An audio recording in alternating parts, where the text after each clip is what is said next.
Okay, thank you. So, not sure if you joined us yesterday, but the general format of my lectures would be in the morning, I will try to give introductory type of talk, and that is hopefully accessible for undergraduate students who have never had experience or exposure to nanomaterials. And in the afternoon, I'll try to give a more research-focused talk, and that will be based on the research output from my own lab. And there'll be more, probably more depth instead of more width in the afternoon's lecture. So that's what I tried yesterday. I'm going to try to do the same thing today. So I'll start with, again, very brief introduction where I'm from, just in case you are not here. Yesterday, I'm faculty member from the University of Pittsburgh in Western Pennsylvania. On the picture shows our campus. That's our Cathedral of Learning, very interesting academic building.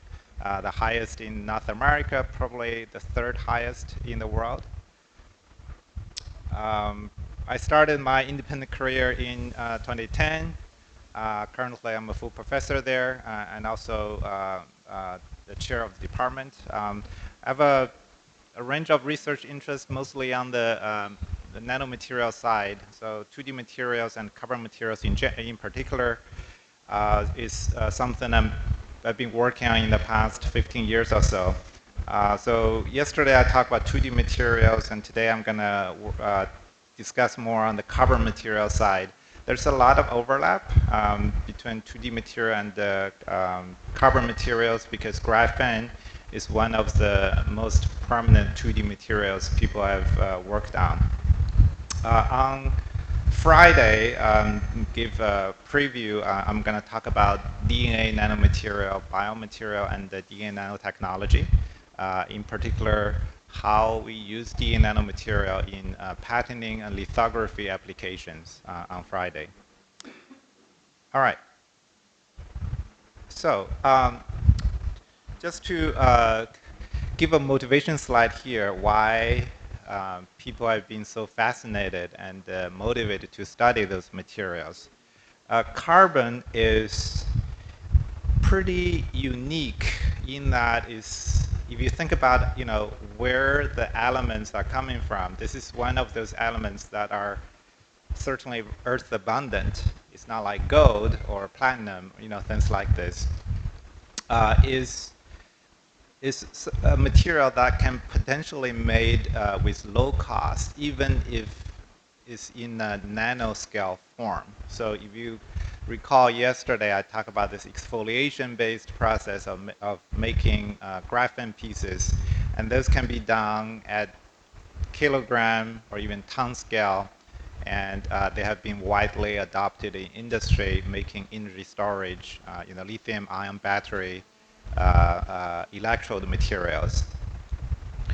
There's a wide range of electronic and optoelectronic properties that you can create within the broad range of carbon nanomaterials, ranging from, especially in the case of carbon nanotube, you can create semiconducting nanotubes, and those are especially relevant for nanoelectronics applications.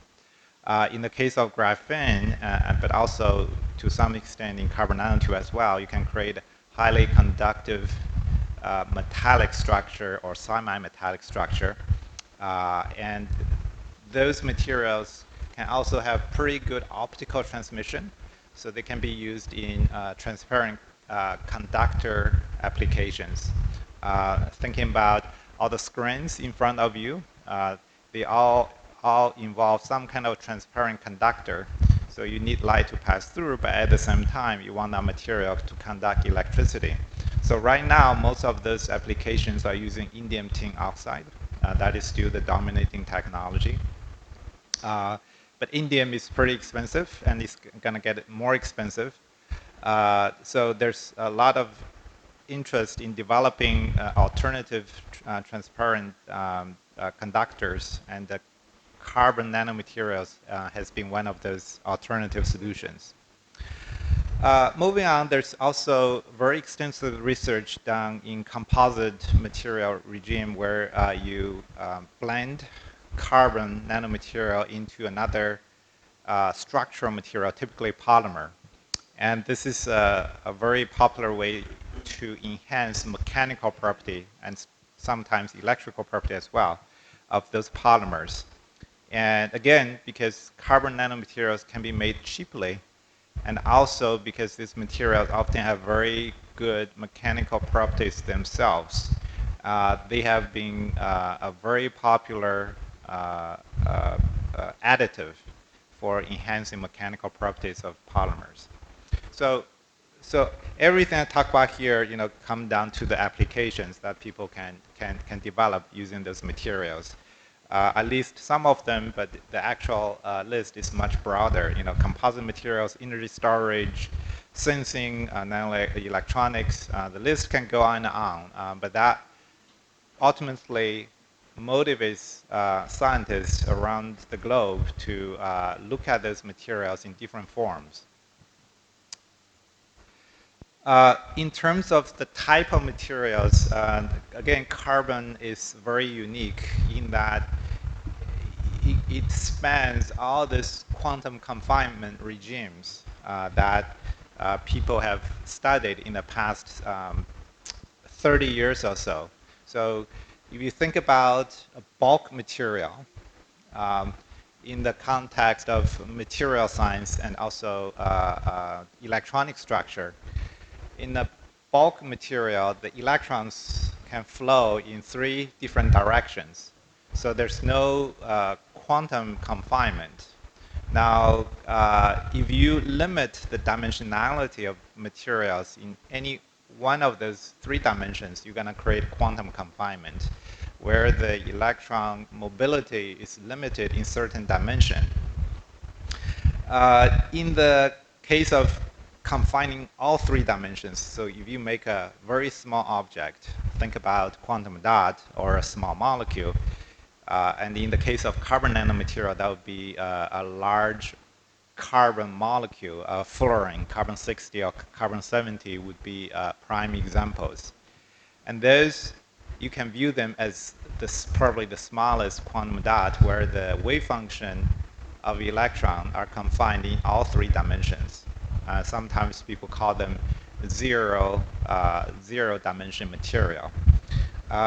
The chemistry of fluorine has been very extensively researched, since its discovery in the mid-1980s, and this is one of those materials that won Nobel Prize back then.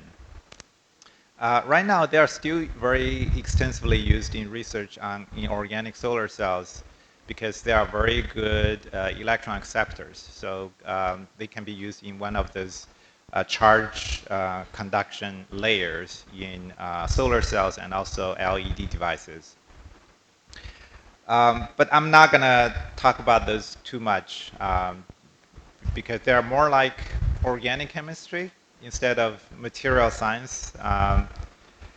And related to that, there's also a lot of research interest on carbon quantum dot. Okay? A lot of this research are based in colloidal synthesis. So you start with some kind of carbon precursor, and then you heat it up to high temperature, and magically you got very highly fluorescent materials. And a lot of people call them carbon quantum dots. They have very interesting, it should have been optical properties, my bad. They have very interesting optical properties, and a lot of people use them in sensing, and has been quite interesting development. However, there's also some controversy on the structure of those materials, and in particular, the recent study suggesting that those materials might be molecular in nature instead of nanoscale in nature. So I want to stay a bit away from that until that controversy settles down. And what I want to focus most of my time today are on 2 materials that are very much related to what we discussed yesterday. One is on carbon nanotubes, and another one is on graphene oxide. Okay. So I want to show this slide. The one on the left-hand side is quite interesting concept. So if you look at the figure on the left-hand side, you see this canonical view of how carbon materials can be produced by simply rolling up a piece of graphene in different ways. Okay, so if you think about the graphene, I already covered a lot of this yesterday. If you carve a portion of graphene and fold it up, you can fold it up in different ways. If you fold it up in all three dimensions, that would produce a fullerene. Okay. If you roll it up like a piece of a sheet of paper, you can roll it up in carbon nanotubes. Okay. Now, in the case of carbon nanotubes, you can also roll up in different direction because the underlying carbon lattice, you look at the figure on the right-hand side, there's a honeycomb structure. But the honeycomb structure has directionality because it's a crystal, right? So you can think about rolling up along one direction. So there are two principal axes essentially because of the lattice symmetry. You can roll it up in any combination of those two lattice vectors. Okay. And depending on the way you roll it up, you will have different electronic properties. And I'm going to talk about this in a sec. If you stack the graphene in the vertical direction, that can create, in the ultimate case, bulk graphite. But if you limit the number of layers, then you can create single-layer graphene, bilayer graphene, so on and so forth. Now, an additional twist, well, pun intended, so you can actually stack the graphene in different ways vertically by changing the relative angle between different layers. So that is not shown in this diagram, but I want you to keep that in mind because that is another level of control you can achieve. Okay. So in the regular graphite, you have this AB stacking or ABC stacking, depending on the relative shift of the lattice vector across the layers.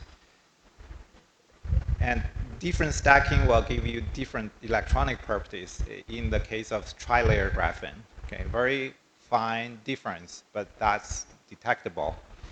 But by twisting the graphene, okay, you have this, they are aligned.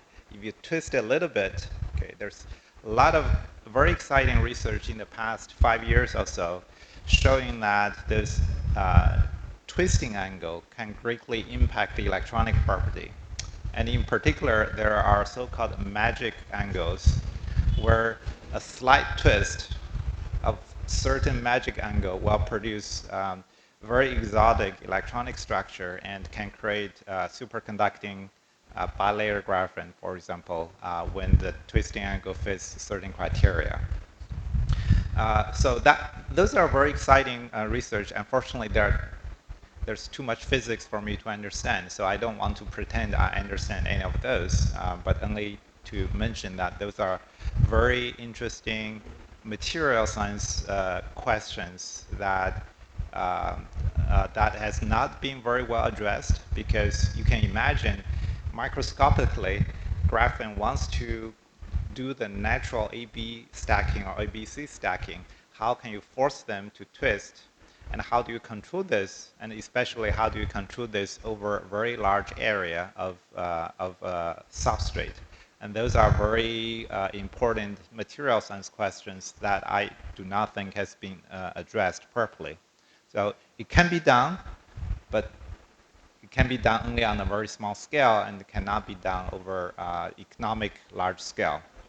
And same thing I think I should mention that same kind of concept also applies to a lot of other 2D materials, not necessarily to graphene. Again, the very fine control of all the three lattice vectors, including the rotation, can produce a lot of interesting outcome. Okay, so going back to carbon nanotube, as I said, if you look at the one on the right-hand side, you can roll carbon nanotube in different ways. If you just take a sheet of graphene and roll it in different direction. And in the diagram, there's this L vector, so that would be the direction of the line axis of the carbon nanotube. And if you roll it in a way that the two component of the vector, okay, so the L vector can be expressed as the linear combination of the two fundamental lattice vectors of carbon nanotube. If there difference between n and m, okay, if the difference between them is some kind of integer of multiple of 3, okay, in that kind of nanotube would be metallic in nature. So if you think about the band structure picture, that means there's no band gap. If there's no band gap, then it would conduct electricity very well. So that will be a M, a single walled carbon nanotube. So SWCNT would be single walled carbon nanotube. Okay, so everything I said here would apply to single walled carbon nanotube only. If it's otherwise, then it would be a Simon conducting carbon nanotube. Okay, so for example, if you fold this piece of graphene sheet vertically up, and in that case, the M and N would be 0. That would produce one of those metallic carbon nanotubes. Okay. All right, so going back, I forgot to mention that within the carbon nanotube family, there's a wide range of structure variation, and one of them is whether single-walled versus multi-walled, because it's a tubular structure. So you can have concentric tubular structures on top of each other, encapsulating each other, and that would be a multi-walled carbon nanotube. If you have only one sheet of graphene roll up, that would be a single-walled carbon nanotube. If you have two, roll up at the same time, that would be a multi-walled. In my view, single-walled is much more interesting, and that's something I want to focus on. Within the single-walled category, as I said, there's different electronic structures, semiconducting versus metallic, and multi-walled would be much more complicated because each layer of the wall could have different electronic properties to begin with, and then there could be coupling between those two layers. It's just too complicated. Now, in some cases, for example, if you have a double-walled carbon nanotube, sometimes you can differentiate those two layers, and I'm going to show one example of those in the data later this talk. But for the purpose of being concise and to give you a taste of all those different materials, I'm going to focus just on some very simple single-walled structure. All right. Okay, so I want to go back to what we talked about yesterday, the large-scale synthesis. And one thing I mentioned yesterday but did not spend a lot of time was this oxidation and mechanical exfoliation approach of creating 2D materials, in particular graphene. So this approach is particularly useful in creating so-called graphene oxide material. And what is done is you start with bulk graphite, and you subject to a strong acid treatment, and in addition there will be oxidation agent added into the mixture. And a particular useful method is called Hammer's oxidation. If you work in this area, you may have experienced or read something along those lines. And what happens in this process is there will be acid intercalation, but also oxidation of carbon lattice, and you're going to install a lot of oxygen functional group onto the carbon lattice in the form of hydroxyl group, in the form of carboxylic acid group, or combination of them. And essentially you are destroying the pi structure. If you look at if you look at the middle structure here, those red atoms, they are oxygen. So you can create a lot of functionality that are polar, and this greatly increase the water solubility of those materials to the point that when you sonicate them in water, they can readily exfoliate and produce pretty much exclusively single layer structures. Okay. This is one of those processes that can create very well-defined single layer structure on pretty large pieces. This is very different from the mechanical exfoliation examples I showed yesterday, where most of the pieces are multi-layer. In the case of graphene oxide, you can actually get most pieces single layer. Now the downside of this is there's a lot of disruption of the pi conjugate system, which in a lot of cases are useful, because if you are disrupting the pi conjugation, then the electricity is not going to conduct over a long range, and you lose a lot of the very useful and interesting electrical properties that a lot of people are motivated to explore in terms of looking at graphene research. Now, what you can do, though, is you can recover some of that by using a chemical reduction. So that would be the second step shown here. Let me see if I can do a pointer. Yes. Okay. So you look at the second step there, you can do some kind of reduction. And this reduction can get rid of some of those red oxygen functional groups and restore the pi system. This works well to some extent, but it's not going to fix all the problems, because when you do the oxidation, you actually also get rid of some of the carbon atoms to begin with. So there will be damage. It's not going to be perfect. The quality of graphene is not going to be as good. Okay. So after you reduce it, sometimes people call it reduced graphene oxide, or chemically derived graphene, or many other different names. All right, so this is another recap of what I just said. You start with graphite, you turn it into graphite oxide, and you just stir it in water pretty much, and you can get graphene oxide. Okay. Another way of looking at it is if you start with graphene single sheet, you can oxidize it, introduce oxygen functional group, you can also reduce it, and by doing that, you can get rid of the oxygen functional group. Typical oxidation agent are nitric acid, permanganate, and are also popular. The reduction can be done in a variety of different ways. Hydrogen has been a pretty popular reduction agent, but even as simple as, it sounds weird, a thermal heating can sometimes remove a lot of those oxygen functional groups as well. Okay.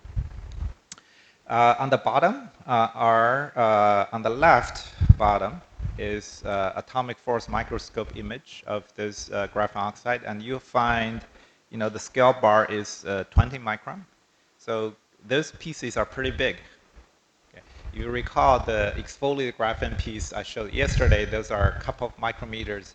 Here is, it's pretty easy to get a large piece. And if you are being careful, not doing sonication and just be gentle, you can get 100 micrometer graphene oxide sheets. So those are graphene oxides that are not being reduced yet. And on the right-hand side is a similar piece deposited on the graphite substrate, and by doing that, you can do a much stringent characterization using STM, so scanning tunneling microscopy, where you can see the actual lattice of carbon. And what you see here are, in some areas you have very good carbon lattice, but in other areas they are smeared out. What that means is the structure there is not very well defined. So there you have essentially structural defects in those areas, but in other areas you have very good carbon lattice. So that goes back to this kind of disruption of the pi system. The oxidation would disrupt the pi system, but it disrupts the pi system in very inhomogeneous ways. If you think about the structure, once you have one defect, then it's much easier to attack a carbon atom close to that defect, because that is the most vulnerable place. All right, so on the right-hand side is XPS. You may recall the discussion on XPS yesterday. And one of those key features and useful features of XPS is you can get a sense of the kind of oxidation state of the surface atom. So this is a carbon XPS peak, binding energy around 280 eV. And what you see here is XPS of graphene oxide, and it shows 1, 2, 3, 4, 5 different components. So the overall peak is the black, which is overlapped by a lot of blue. So the blue ones are individual fitted components. You can artificially break a peak into different components, add them together, and see whether the fitted result would recover the experimental data. And if you look at those components, you'll find they're a regular sp2, and that's what you expect for unoxidized graphene. Okay. You'll also see component like COH and COC. So those are hydroxyl modified carbon and also ether type of carbon, and both can be a direct result of oxidation. And then there are carbonyl carbon and then carboxyl carbon, and those would suggest some kind of disruption. Well, all of them would suggest disruption of the carbon lattice. All right, so if you think about the key difference between graphene oxide and graphene, okay, probably the biggest difference is the chemistry. On graphene, you have this flat sp2 landscape. There's no way for you to do something about it easily. I mean, you can still do something, obviously. But graphene oxide, because a lot of those oxygen functional group, it becomes a very good platform to attach things to it, because there's OH, there's carboxylic acid, and it's also charged. So you can attach a lot of different things to the surface by electrostatic interaction, by covalent bonding as well. So this cartoon shows, basically the idea, what kind of things you can do with graphene oxide. There are a couple of interesting examples here. One is the quantum dot, and those are semiconductor, very small particles of semiconductor, and a lot of them are fluorescent. Graphene oxide, because the presence of those pi systems still, not completely destroyed pi systems, so there's still a lot of those pi systems there. And they can interact with quantum dots and trigger energy transfer or charge transfer. There is a lot of research done to attach biomolecules. Could be DNA, could be enzyme, could be just any protein.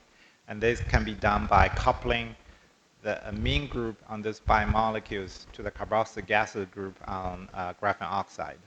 Okay. And that can be done by so-called EDC coupling. If you're taking organic chemistry, then you probably know what I'm talking about. That's the process where you couple carboxylic acid group with amine to form an amide bond.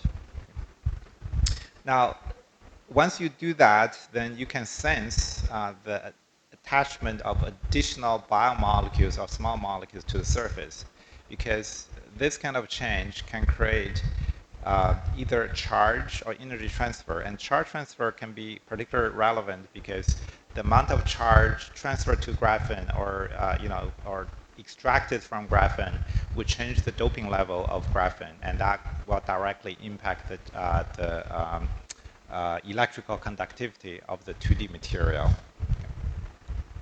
All right, so with this in mind, I want to briefly talk about examples of the application. So this is probably one of those most popular sensing platforms people have developed for graphene. And what you see on the top left, this is a lithography patterned array of electrodes.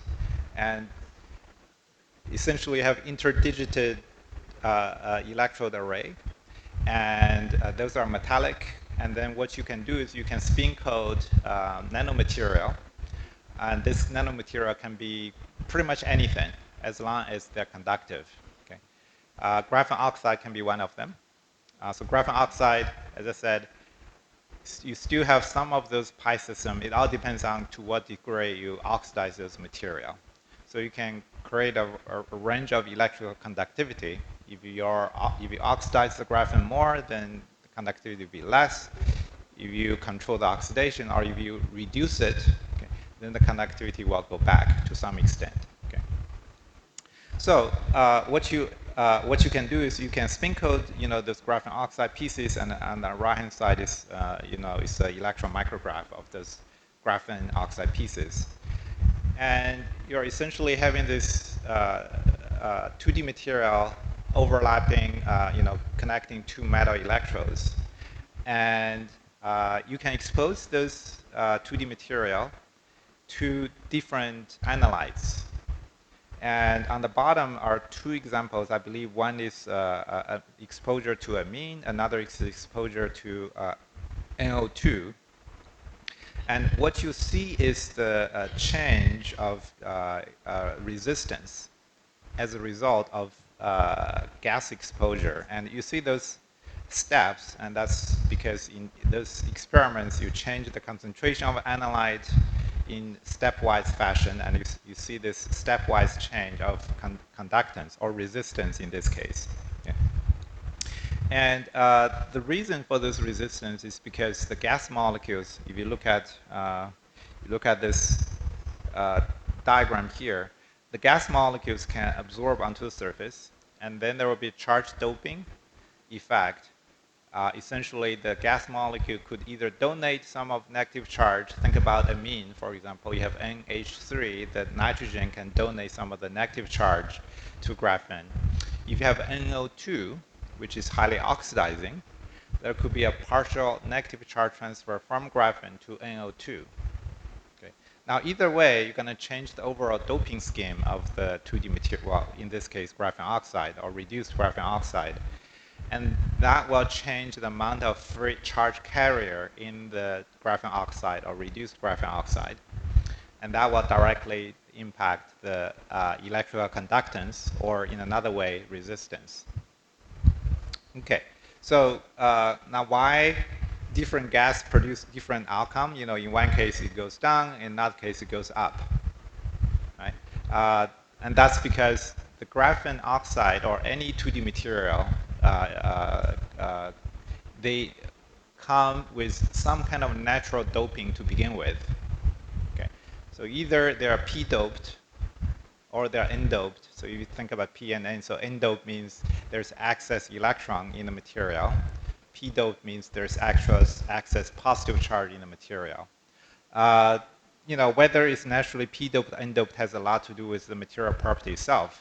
But a lot of them are p-doped because there's oxygen in air, and oxygen can naturally p-dope a lot of materials. So imagine if you have a nanomaterial that is p-doped to begin with, so there's already excess hole or positive charge in the material, and you expose it to amine, which can donate negative charge. So the amine doping will first reduce the net carrier concentration, and that would reduce the conductance or increase the resistance. And in that case, the additional hole doping would increase the conductance, and vice versa. All right, so this is called a chemiresistor. So basically, a resistor that responds to chemistry, and there's this whole big family of this chemiresistor.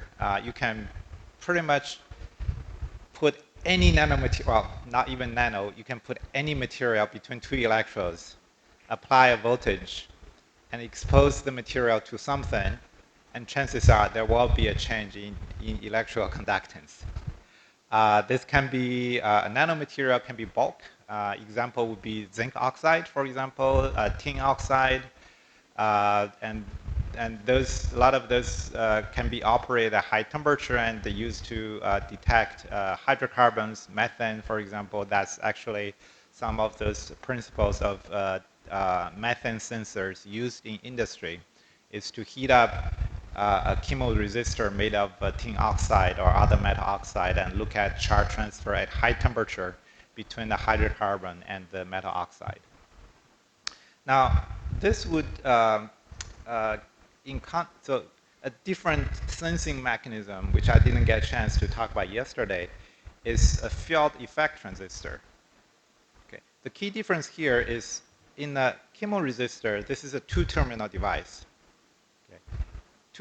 You have source, essentially you have source and drain. You have positive charge, positive electrode and negative electrode. You apply voltage and charge will go through, just like a regular resistor.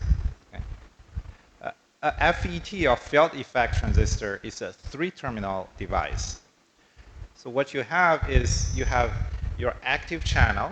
Okay, that usually is a semiconductor. So you have a source and drain connecting to the two ends of the semiconductor, and in this case would be a TMD. Okay.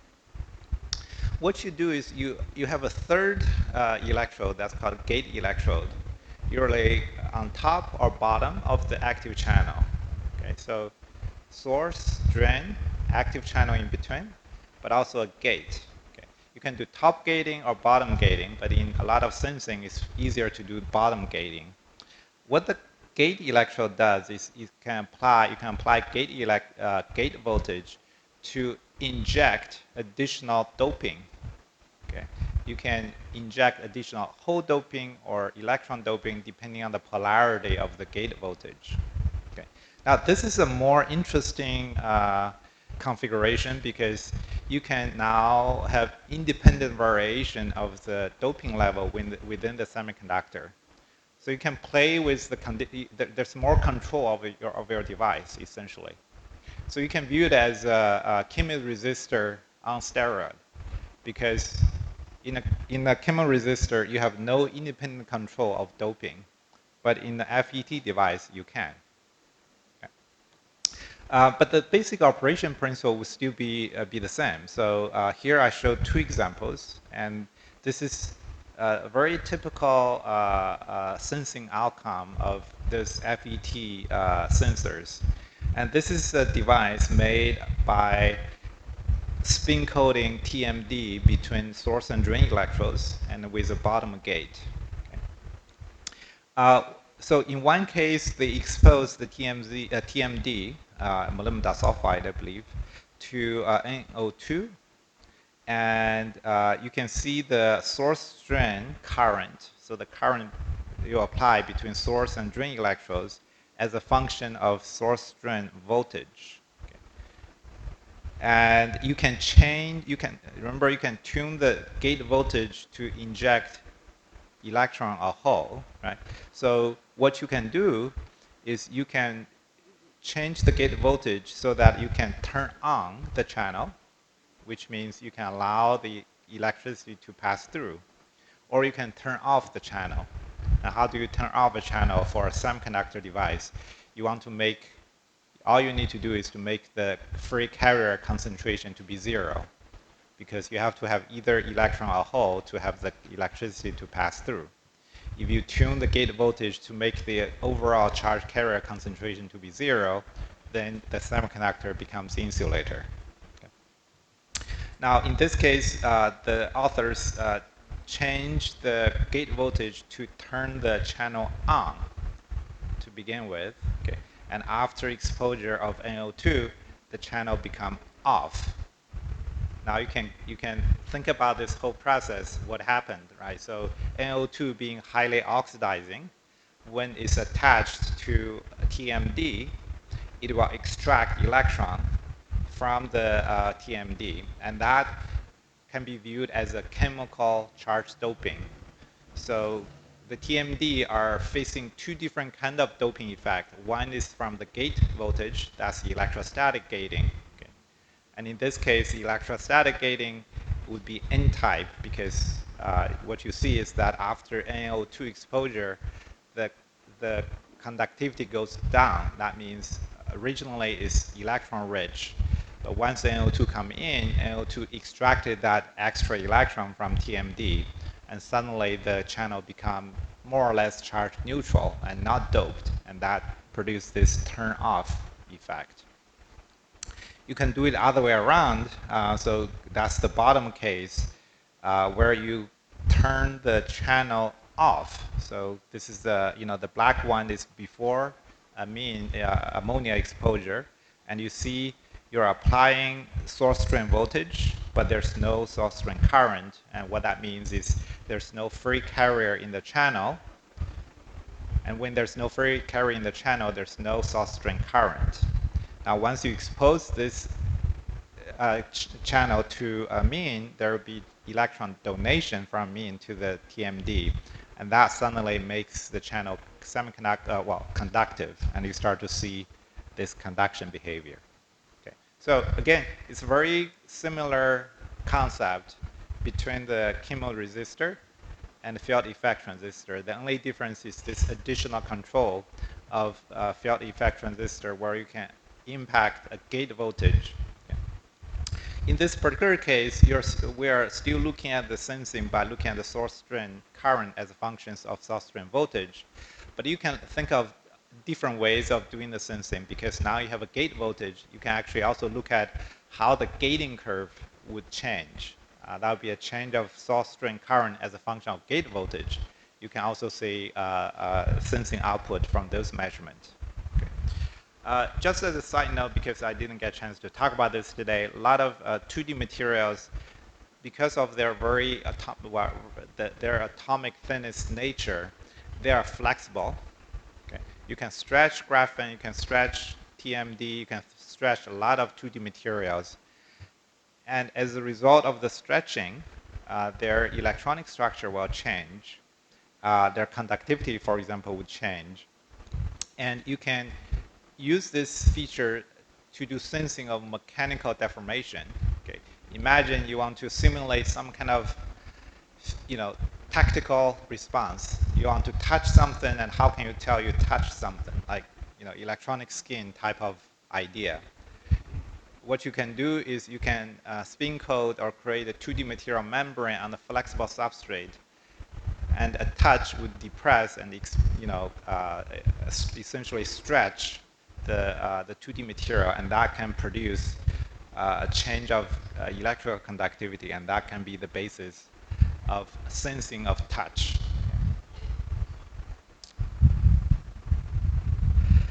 Okay, I also want to give example of composite materials. This is a very busy research area because the kind of possibility is, I don't want to say limitless, but it's a very broad range of things you can do, and it has a lot of industrial relevance. I also want to emphasize. In particular, because polymer is such an important material used in as a structural material and for all kinds of applications. So people have mixed carbon nanomaterial with pretty much all the polymers you can imagine. Single component polymer, polystyrene, PMMA, two component polymer. I'm thinking the cross-linked polymers where you can think about glue, for example. Okay, you have amines cross-linking a variety of epoxide-related polymers, and those are oftentimes used as glues or as a epoxy type of enhancement. And this is not new in the sense that people have been using this kind of composite material for a long time. But the nanomaterial, in particular graphene oxide or graphene, because of its large surface area, if you think about the graphene oxide I showed, it's very easy to make them into single layer structure. So the large surface area is of particular relevance here because it increases the interaction between the two phases, and that make it more efficient to transfer the mechanical load from the polymer to 2D material. So there are typically two kinds of interests. One is the mechanical enhancement. The 2D materials, graphene oxide, graphene, and carbon nanotube, their mechanical strength is much, much higher than that of polymer because of their covalent nature. Another is electrical modulation. Those materials are oftentimes electrically conductive. And this is one such example published by a very well-known group, Professor Uoff. He's a pioneer in carbon nanomaterial research. Here, they created the graphene oxide using a very similar approach I showed before, but instead of using solution exfoliation, they did the oxidation of graphite and then did a thermal expansion of the graphene oxide to produce small sheets of expanded graphene oxide. And you can see some of those AFM images shown here. What they did is they blend the graphene oxide and reduced graphene oxide with polystyrene. And you can see the SEM image here basically showing this dispersion of graphene oxide in the polymer matrix. What they are particularly interested in is the electrical behavior of the composite. And in particular, they look at the percolation threshold. And so on the right-hand side is the measurement of electrical conductivity as a function of filler volume fraction. And what is exciting at that time was they found that as little as 0.1% volume ratio of graphene oxide additive into this polystyrene, which is non-conductive, okay, produced a measurable conductivity in the composite material. So that suggests at 0.1%, the composite material reached a percolation threshold. And this number is about 3 times lower than any other nanomaterials, especially carbon nanotube-based composite materials that has been researched back at that time. So again, this goes back to the high surface area and the intimate network structure that can be created by using 2D material. Another extensive research application related to carbon nanomaterials is electrocatalysis. Again, I don't want to be pretend I'm an expert here because there are a lot of experts working in this area. And my personal feeling is there's a lot of very exciting research, but at the same time, I want to cast a more cautionary tale because the material composition is so complex. Okay. A lot of times it's very challenging to fully understand what you're working with. So I don't want to be pessimistic here, but I do want to share this very interesting paper on ACS Nano, where the authors are trying to really give a warning to the community because a lot of the electrocatalysis research in the context of graphene oxide or graphene-based electrocatalysis are on the motivation of doing electrocatalysis in a metal-free system. Now that is a very important direction because a lot of the electrocatalytic metals, they are very costly and they are not earth abundant. So their performance are good, but how can you duplicate those performance without using metal, especially precious metal catalyst? So there has been a lot of work using graphene oxide or graphene and show that those materials can enhance the electrocatalytic activities. Hydrogen evolution, oxygen reduction are 2 prime examples. But there's also controversy in the field, basically people arguing whether the reaction is actually metal-free. And this is particularly challenging and research question to answer because a lot of those nanomaterials, if you think about the graphene oxide production, they actually involve a lot of reagents that contains metal. So there's a lot of interesting discussion in the literature where some people argue that their electrocatalysis is metal-free. Others argue that no is contamination. So I don't want to go too deep, but only to highlight this paper. And if you look at the title is, well, any crap we put in graphene increases electrocatalytic effect. Okay. It's a quite fascinating read. Um, what the authors did, okay, was to dope graphene and graphene oxide using bird poop, chicken poop in particular. Okay. Now this is certainly a very interesting paper, but it's a commentary. It's not a research paper. It's a commentary paper, but nevertheless, they have data, they have everything. You know, what is their point? What is their point? Their point was to really alert the community that there are more important things we should study, rather just to show that you add something to graphene and suddenly you have performance improvement. It's more interesting and meaningful to actually understand what happened. Okay. Now, people have different ideas about whether this paper is being too sarcastic. I think it probably is.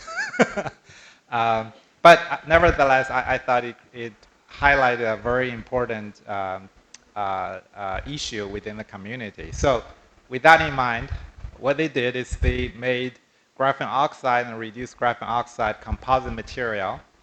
They doped chicken poop onto this material, literally, and they put those onto electrodes, and they used linear sweeping vatamogram. Remember what you learned yesterday? So you sweep the potential, and you record the current. So that's what they did. And what they find is, in all the cases, look at the scanning electron microscope image, you create materials with high surface area, so on and so forth, and they maintain the graphene oxide kind of morphology. But if you look at the performance, you find this one's particularly interesting. You look at this current here is 0, so negative current is good. So that means you have more electrocatalytic activity. So this two samples, BD means bird drop. Okay. This two showed smaller onset voltage. So you do not have to reduce the voltage too much before you start to see hydrogen evolution to show up. Okay. So that means those are better than undoped graphene, and certainly much better than glassy carbon, which is GC. Okay. Now, this is an interesting paper because those are the sort of, if you dial back about 5 or 10 years ago, there's a flood of research papers basically showing, you have graphene oxide, I dope it with one metal, I see a catalytic activity enhancement. If I dope it with another metal, I see another enhancement. And you can basically dope pretty much anything in the periodic table, and you will show enhancement. And once that is done, people start to look at binary dopant. You have two combination of metals, and they show even better enhancement, so on and so forth. So this group of authors, they got fed up with this kind of research because there's no mechanistic insight, and they basically tried to make a stop on those, and so they doped with bird drop and shows enhancement. So that triggered a lot of discussion. Again, I think it's probably too sarcastic, but nevertheless, I hope you can, I highly encourage you to read this paper, okay, and think about critically to yourself, there are two different level of research. One is I made an observation, another is I made a scientific insight. Now I'm not saying that you should always go all the way to the end, to the end of atomic understanding every time. Probably not. A lot of times, if you are just starting doing something, it's just fine.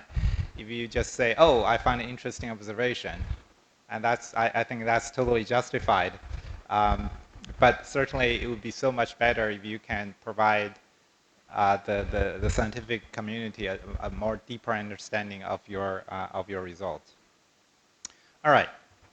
So again, something I didn't get a chance to discuss yesterday. There's a similar interest in electrocatalysis on a lot of other 2D materials, TMD in particular, aluminum disulfide and disulfide in particular has been a very popular target for hydrogen evolution reaction.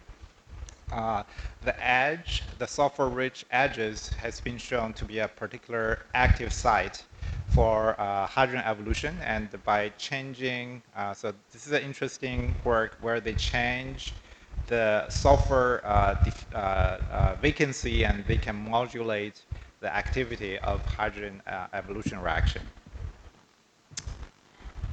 Okay.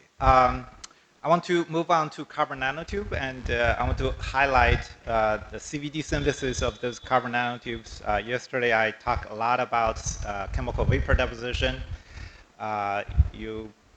In the case of graphene, you have you have substrate, you flow some kind of precursor gas, and then just something happened. We don't exactly know what happened, but then carbon material formed. Okay. So basically, people have done exactly the same thing in carbon nanotube way before those graphene synthesis. And actually, whatever people have done in graphene synthesis are adapted from carbon nanotube synthesis. But one of the most interesting things on the CVD synthesis is the ultra-long carbon nanotube preparation, which I find particularly interesting because this synthesis produces a material that's sort of gap, bridge between the nanomaterial and the bulk material. So what they did, if you look at the figure on the left, this is a paper back in 2004, but people are continuously optimizing this, and the most recent one, optimization improvement, come from 2 years ago. What people showed in 2004 is that they find if the condition is right, you can grow single-wall carbon nanotube several centimeters or even several centimeters long. Okay. Now, imagine how incredible this is. You have a nanometer scale thin wire, essentially, and it grows centimeters long. Okay. That's, if you think about the aspect ratio, that's about 10 to the 6 or 10 to the 7. Okay, incredible aspect ratio. And in those cases, what you really do is you add a catalyst or metal catalyst, usually iron or nickel-based, but iron chloride has been a very popular one. You paint the catalyst on one end of a silicon wafer substrate. You flow methane gas or ethylene gas, and that's a carbon precursor. What people found is that this is a good diagram. So you have your metal catalyst on one end. Those are essentially small iron particles when you heat them into in a reducing atmosphere. The carbon source would decompose in the gas phase and produce small carbon cluster. The carbon cluster will dissolve into those iron clusters. So think about nanoscale iron nanoparticle, carbon diffuse in, and then precipitate out, and that will produce the carbon nanotube. And the growth will essentially lift the iron catalyst to the tip of the carbon nanotube. Now, what's magical here is that because everything is in a gas flow chamber, so you're flowing your precursor in a tube, in a tube furnace. This laminar flow will lift the carbon nanotube just like a kite in the sky. So you have this wire of carbon nanotube and this catalyst flowing in the gas phase and just keep growing in the gas phase for centimeters long. It's just incredible to even believe it. But if you look at those SEM images, you see this very long features. Those are individual single-wall carbon nanotubes. And in the most recent optimization, this group of chemists, they were able to expand on this earlier idea. So instead of growing nanotube and let it lift, okay, now that lift sometimes happens, some other times it doesn't. And if it doesn't lift, then it doesn't grow very long. Okay? And the reason being, if they are on the surface, they always got eventually covered by some kind of amorphous carbon, and then the growth will stop. But once they're in the gas phase, they're not going to be covered by amorphous carbon, and the growth can be sustained. So what they did is they, instead of putting the catalyst on the substrate to begin with, they inject metal cluster into the gas phase and let the nanoparticle grow, let the carbon nanotube grow in the gas phase. So this is so-called fluid bed process. And then they have the substrate to intercept those carbon nanotube growing in the gas phase. And once that is captured, they can grow. Okay? And they can grow and just like a kite in the sky kind of mechanism. And this produced incredibly high density, ultra long carbon nanotubes. And if you look at the patched image here, okay, this again is several millimeters long, and the density of those nanotubes are extremely high. Okay. All right, and related to this, several years ago we've been looking at the patterning of silicon wafers using DNA nanostructure, which I'm going to talk about on Friday.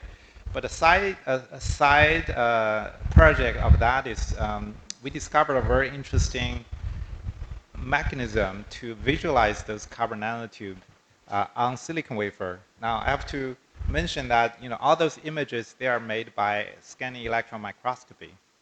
Those nanotubes are very thin. They're nanometer or two. You are not going to be able to see them in optical microscope.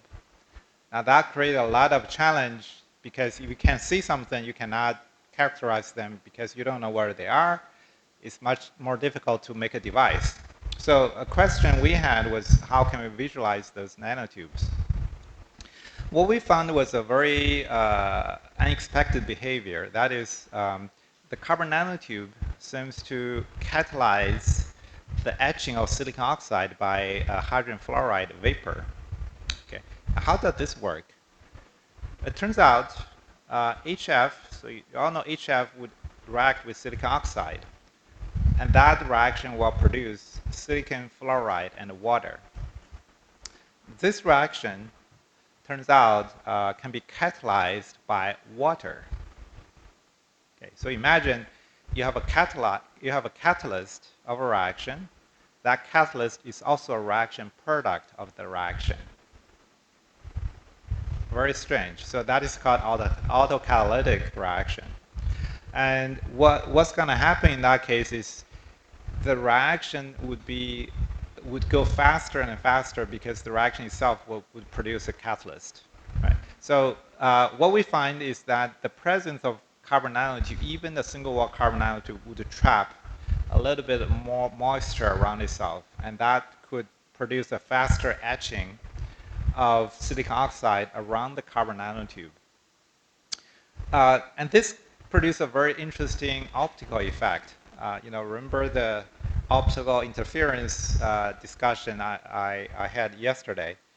If this silicon oxide is around 200 to 300 nanometers, okay, then this oxide layer would produce a color on silicon wafer. Now that color is not because of light absorption. It's not.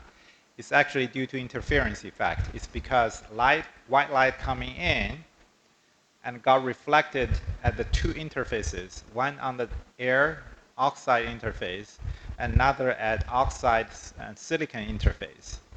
And those two interfaces can, these two reflection can produce a interference effect depending on the thickness of the oxide.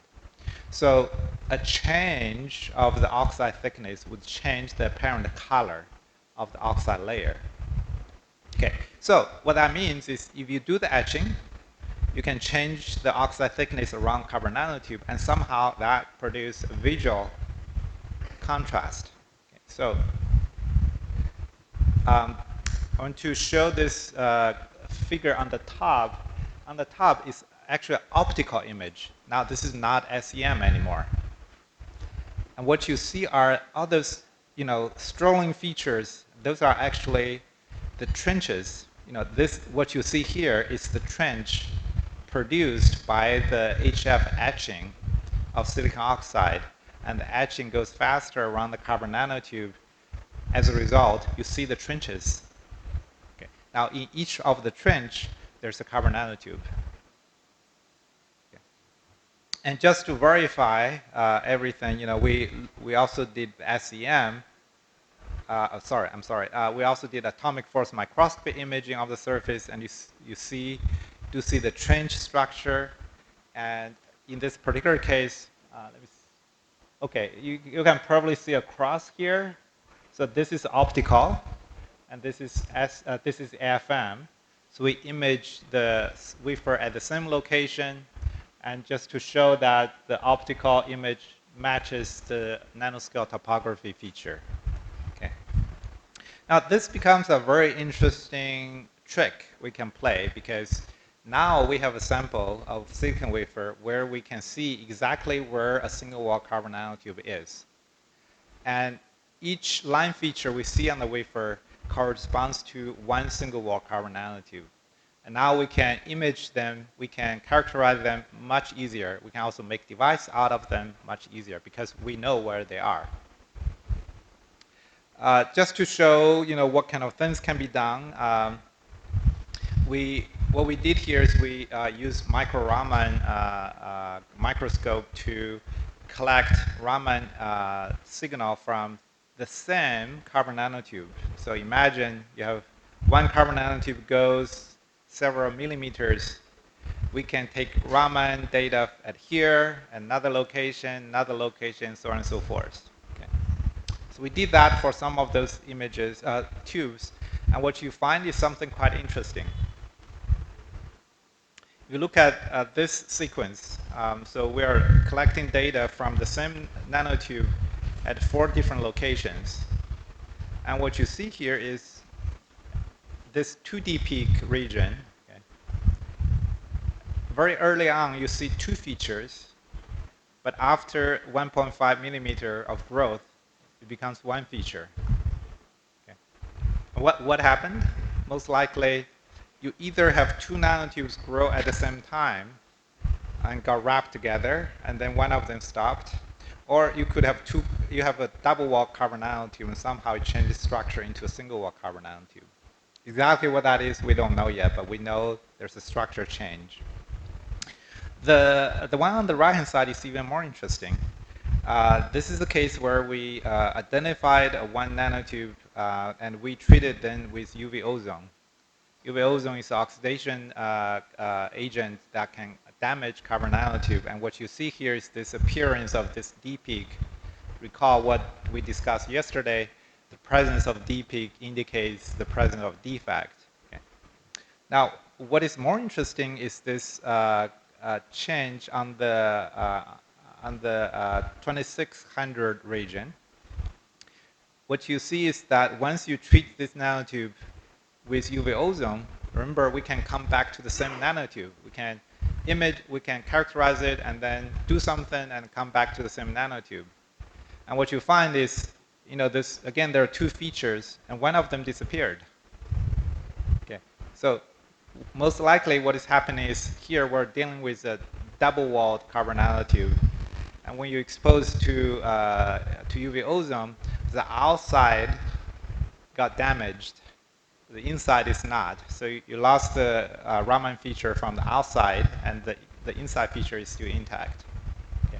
Something quite interesting that is difficult to probe if you cannot come back to the same nanotube. All right, I want to, about 10 minutes left. I want to finish by quickly mention additional applications in the area of biosensing. There's a lot of work in nanopore that I find quite fascinating. If you're not familiar with what nanopore is, it's basically a small hole. And imagine if you have a small aperture. Now, how small they are, they should be nanoscale.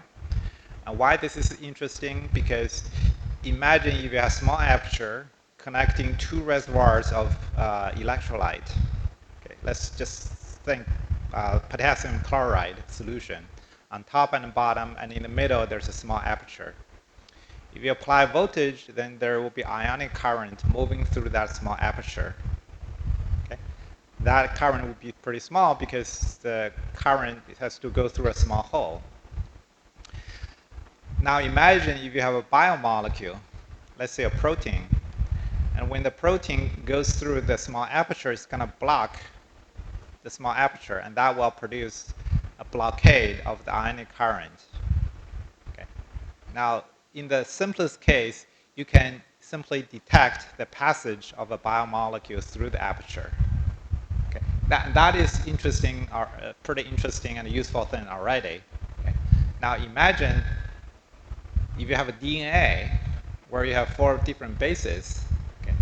Now imagine if your aperture is small enough, you may, in principle, be able to tell whether you have an A base passing through, or T, or G, or C. Okay. In principle, you should be able to tell exactly what molecule is passing through, because different molecules have different size and different interactions, so on and so forth. So this can be a way, in principle, to sequence DNA by simply letting a biomolecule slowly passing through a small aperture and look at the ion current blockade. Okay. And that has been the basis shown here. So this is essentially what I said, what I just mentioned. You have a graphene, you carve a small hole, and you let DNA pass through, and you look at how that passing through would blockade the ionic current, and that is shown here. So you measure the ionic current when there's no DNA, just random fluctuation. But once you add DNA, you start to see this drop in the current. Okay. If you expand it, sometimes you see this fine feature that, at least in this case, can be described as either a single strand of DNA going through or some kind of folded structure, because if it's folded, then there's more blockade, and if it's just single strand, there's less blockade. And the question is always, how can you make it more sensitive? Okay. So now, nanopore is nothing new, and people have researched on nanopore for many years. And for a long time, people have been using so-called biological nanopore. There's a lot of protein you can find within cells, human or non-human cells, where the protein will self-assemble and create a nanopore structure by itself. And those nanopores has already been used in DNA sequencing, commercial DNA sequencing. But their challenge has always been, how do you make it stable? Now, nanomaterial can potentially address that problem. But to make that happen, you have to be able to make very small pores and to be able to integrate those structures to a device. Similarly, people have also looked at carbon nanotube as a nanopore. Okay. Now, this is a work I did many years ago when I was a postdoc, where we find a very counterintuitive result. So what we did here is we created 2 reservoirs. So 2 reservoirs and connected by a single wall carbon nanotube. And this is again made possible by those very long carbon nanotubes that you grow on the silicon wafer. What we did there is we cut the nanotube open, connecting to the 2 reservoirs. And we were able to show that once you add DNA, you see current enhancement somehow. Okay. Instead of current blockade, you see current enhancement after you add DNA. And this current enhancement, even though it's very counterintuitive, molecular dynamics simulation suggests that it's related to the collective behavior of a single-strand DNA bringing a lot of negative charge into the carbon nanotube, and that momentarily increased the ionic concentration within the carbon nanotube because of the lot of negative charge associated with the DNA strand itself. But we were never able to sequence anything at that time. But there's a lot of more interesting progress in the 2D nanopore, and I do see a more brighter future in those cases. So I think that this is my last slide, and on nanoelectronics, I already talked about the FET operation, and I only want to add that carbon nanotubes, because you have the possibility of either having metallic or semiconducting structure. Semiconductor nanotube can be used as active channel material, while metallic carbon nanotube can be used as simply as electrode. And I show two examples here. In one case, it's an active channel, and in the other case, it's used as a gate electrode to gate molybdenum disulfide, which is semiconductor. And in that case, this is the active channel, and this is the gate. And this again shows the bottom gate configuration, FET, source, drain, and bottom gate. Okay. So with that, I'll stop. And again, thank you for your time here and your attention. Be happy to answer any questions.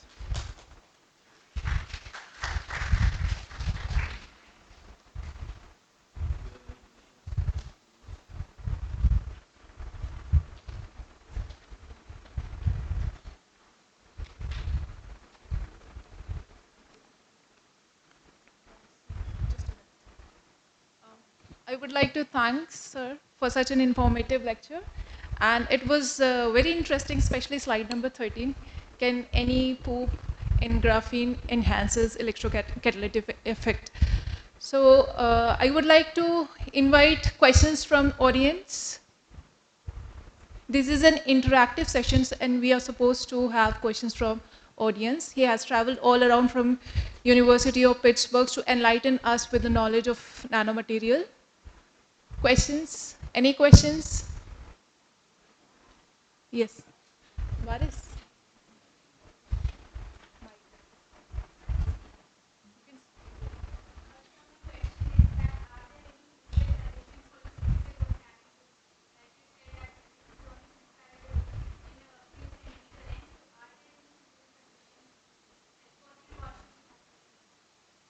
I think it's about.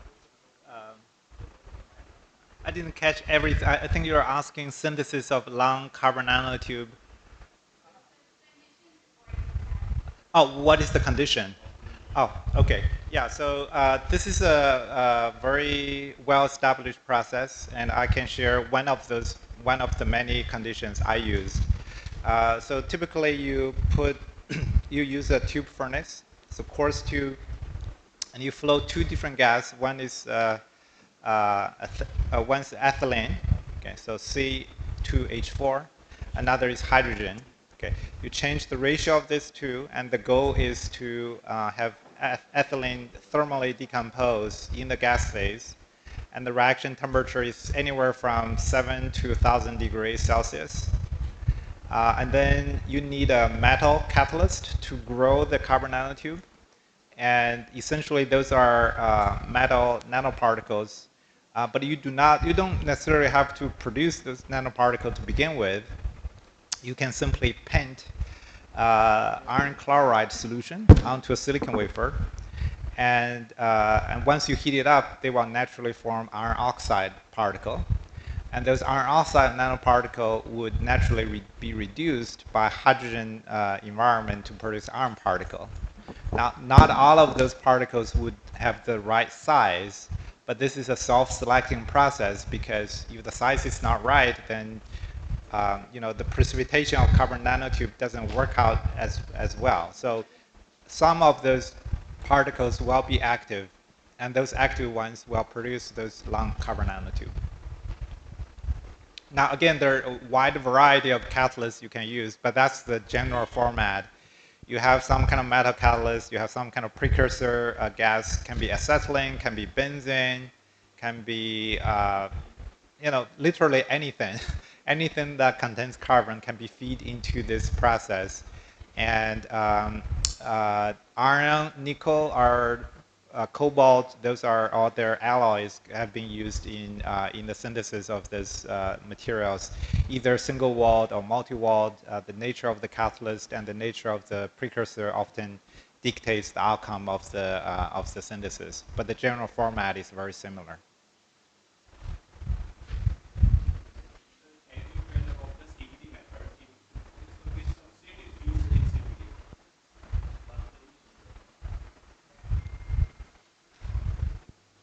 So as you tell about the CVD synthesis, so which substrate is used in CVD synthesis? First question. Second is, what is the source of carbon? For the carbon source in graphene synthesis, if we prepare graphene from CVD, so what is the carbon source? What is the carbon source? Okay. And first is what is the substrate used in CVD? Yeah, so the substrate has a lot to do with the intended application.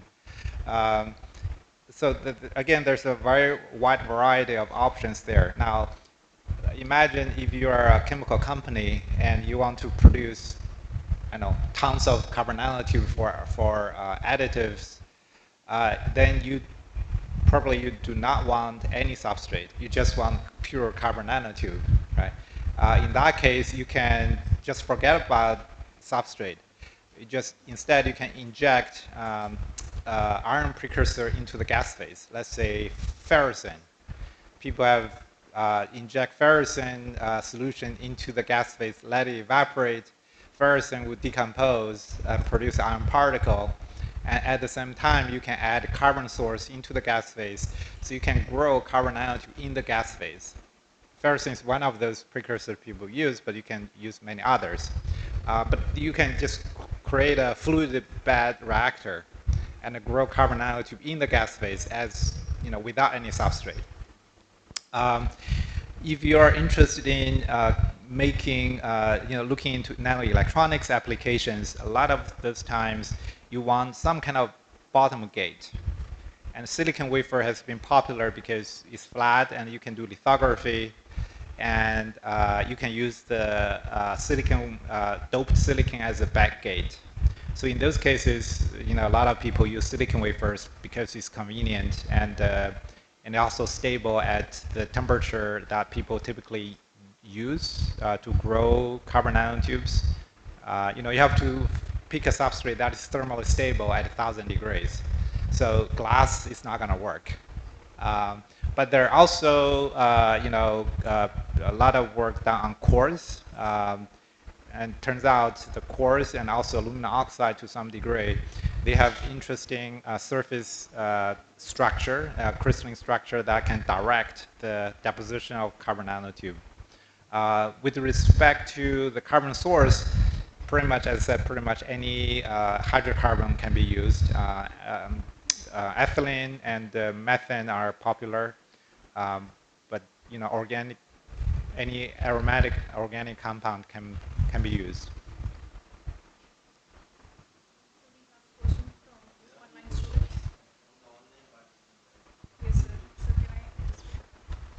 We have a question from a student. Sir, can you please elaborate how this hole in the carbon nanosheet is created in case of biosensing? How this hole in carbon. Okay. So the question is about this nanopore structure and how do you create a small hole? And you look at this TM, this is a TM image, and this hole is about 5 nanometers. How do you do this? Well, you have to figure out some trick because lithography, if you're familiar with lithography, lithography can't really approach this kind of dimension very easily. Okay. So one common trick people do, not only in graphene nanopore but also in other nanopores, is to use ion beam. You can So you can focus ion beam into a very small size. So there's a technical ion beam microscopy. Instead of using electron beam to do imaging, you can use ion beam to do imaging. But you can also focus ion beam to get rid of material. And that is, I think that is what this paper did. They focus ion beam and essentially kick out carbon atom from a graphene sheet. And by doing that, you can create very small apertures like this. Um, I think probably a more interesting question is how we can do this using a chemical approach instead of a physical approach. Right now, I think most people are using a physical approach. Unscrubbing is the one that has been extensively used, not only in graphene nanopore, but also in creating nanopore from a boron nitride membrane and things like this.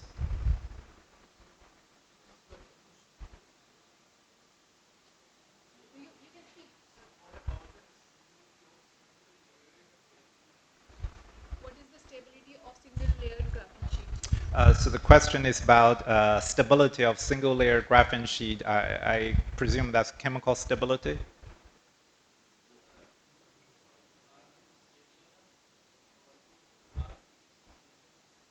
Are single sheets are stable in aqueous solution?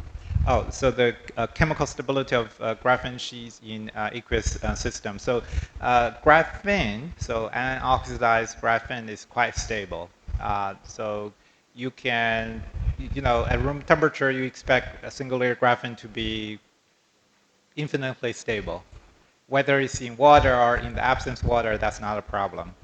Graphene oxide, that's a different story because of the functional group on the surface and the disruption of the pi system. Graphene oxide is much less chemically stable. And there are some study in the literature looking at the decomposition of graphene oxide over long term. But graphene is, I don't see any issue, in the absence of oxidation agent, the chemical stability is not a problem at all. Can we have questions during the tea time? Because we have already been late by 10 minutes. You can ask the same question during the tea time. Now I request all the participants to please proceed for tea. We will resume again in this lecture hall at 12 noon for the second lecture. Again, there will be attendance in that session, and assignment questions will also be shared in hard copy with the offline candidates, and for online participants we will be sharing through the Zoom link as well as email. Thank you very much. Please join us for tea, and we have 20 minutes for the tea session. Thank you. Thank you, Professor.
Hello, hello, hello, hello.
Hello, check, check. Hello, check. Hello. Hello mike check hello हाँ मैं सब कर दूंगा hello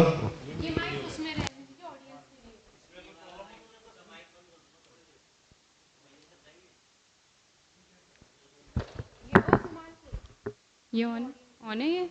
हाँ on है. Hello. Yes.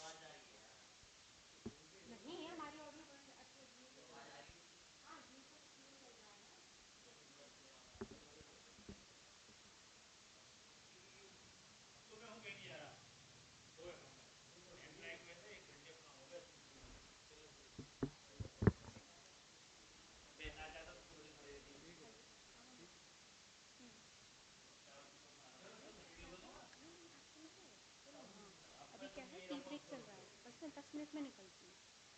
ठीक है, ठीक. आप लोग आ गए? ठीक है. हाँ बस मुझे 10 मिनट दे दो.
हेलो.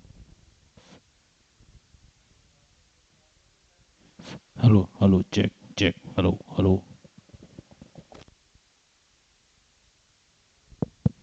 Hello check check.